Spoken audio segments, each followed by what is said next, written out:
What's up guys, and welcome to today's video. In today's video, I wanted to shine a spotlight on one of my favorite knives that is a recent addition to my collection, and that would be my ELB Proflipper V1. This is a V1 Proflipper, and you can tell for a few reasons. One of the reasons is that it has two screws at the bottom, at this angle, instead of one singular screw. In future models, both the V2 and V3, there's just one screw at the bottom, and personally, I actually really like the look of the two screws and the way they kind of have this really nice chevron sort of shape. Another way you can tell is because it has just a singular cut through in the handles. So the handles themselves actually have just this one singular cutout instead of like multiple, usually I think it's 3 separate sections. But yeah, so this is a V1 Proflipper, the original, and I really love this thing. This is a really incredible knife. I recently purchased it from Ben Parry. If you don't know Ben Parry, or EDC Ben on Instagram, he is very well known in the community for both having an incredible collection and being a really cool dude.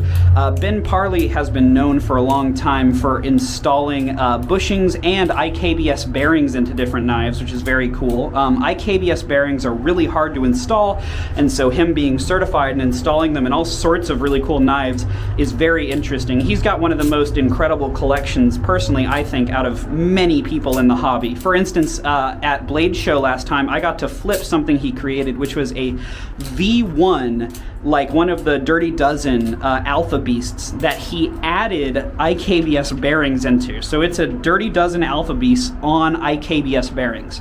Now, if you don't know what IKBS bearings are, that's totally fine, but I think it's really interesting. So this knife is on IKBS bearings, and IKBS bearings, you can see the logo right there, that's something that you have to be certified for.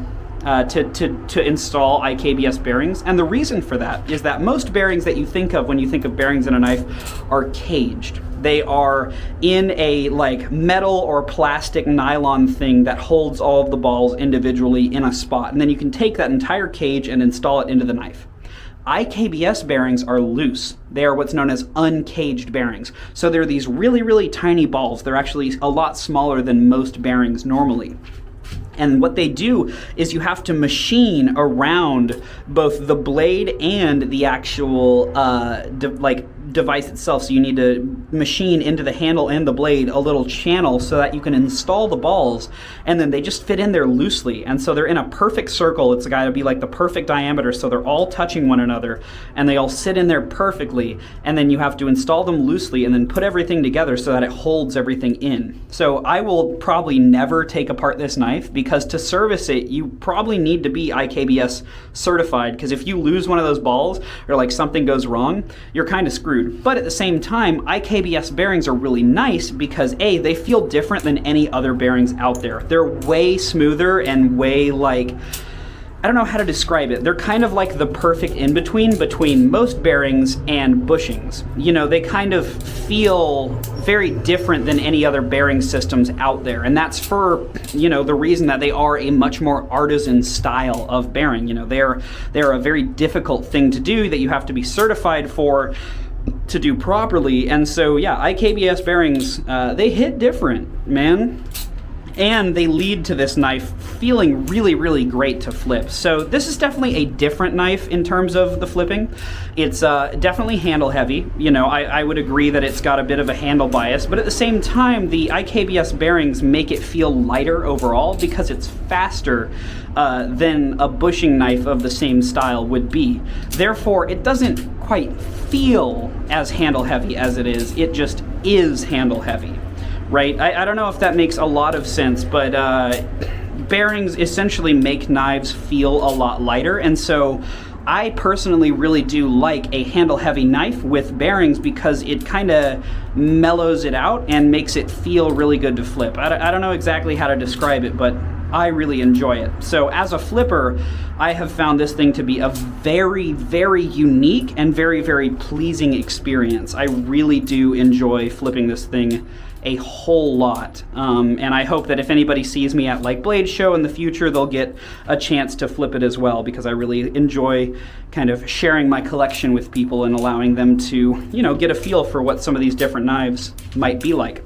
On top of that, I just really like the design here, right? So you have this beautiful polished texture throughout the entire knife, along with the ELB logo etched into the blade there, and then the IKBS logo etched in as well.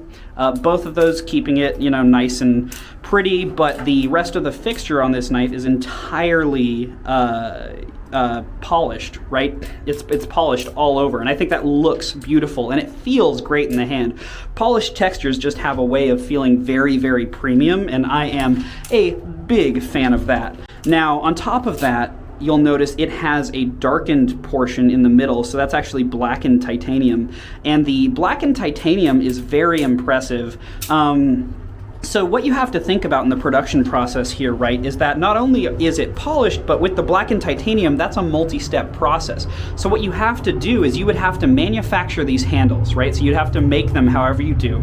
And then you would have to blacken the entire handle. So that means that before this was ever done, he blackened the entire thing and then polished everywhere that he didn't want the blackening. There's no way to just blacken this inside portion. You have to blacken the entire handle and then polish away everything that you don't want, which means that's a lot of polishing. That's polishing literally everywhere except in this very small area. So yeah, that's a lot of extra work. That means that instead of taking a product, you know, that's already finished and you have it polished and then you can just do this middle area, he had to do that to the entire handle and then polish it away. So like, that sucks. That's a lot of effort to have to put into something, and I would know because I've tried doing that, like to my Benchmade 51. You know, I've refinished the handles on that thing multiple times, so I can tell you it's a shockingly labor-intensive process trying to create a finish like this. But personally, I think it fits really well, and for me, this is the perfect ELB for my collection. So it's got a Bowie-style blade, which I am a huge fan of. I really like classical Bowie blades, and I don't know, they just kind of do something for me that I just really enjoy. They remind me of very classical knife archetypes, and I think that it's really, really pretty, personally. But also alongside that, like, this knife is just gorgeous in other ways too. The hardware looks amazing and is in great condition. It's also really easy to adjust this thing. I tightened it and I've never had to adjust it again. It doesn't get loose very quickly at all, and I think that's because of the IKBS bearings and also the quality of the hardware that was used here. It's very high quality hardware. But yeah, overall, this thing is fantastic. Oh, you'll notice also, it actually does come with a latch, and I removed that latch. The latching system on this one is very interesting. It has kind of this piece of cutout titanium that essentially acts as like a spring. It's a very, very hard spring. And what that allows it to do is essentially when you have the latch installed, there's no screw for the latch, as you can see. The latch actually rests in like little divots that are cut into the handles.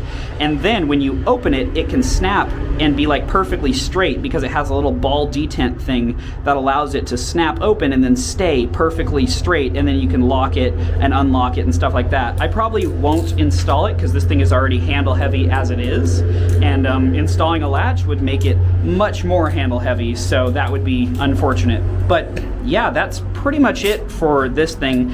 It's a really, really nice addition to my collection that you will definitely see in the 2022 collection video that is coming up soon.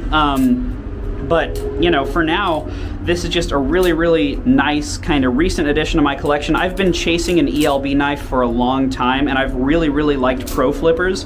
What actually got me to like really buy this was when I was hanging out at Squid Industries, which you can watch the video that we just released on the main channel.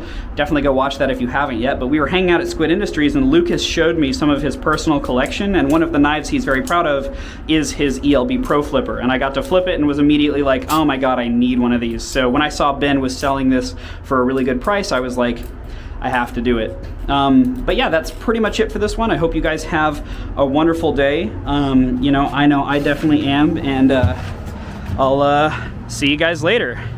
Peace.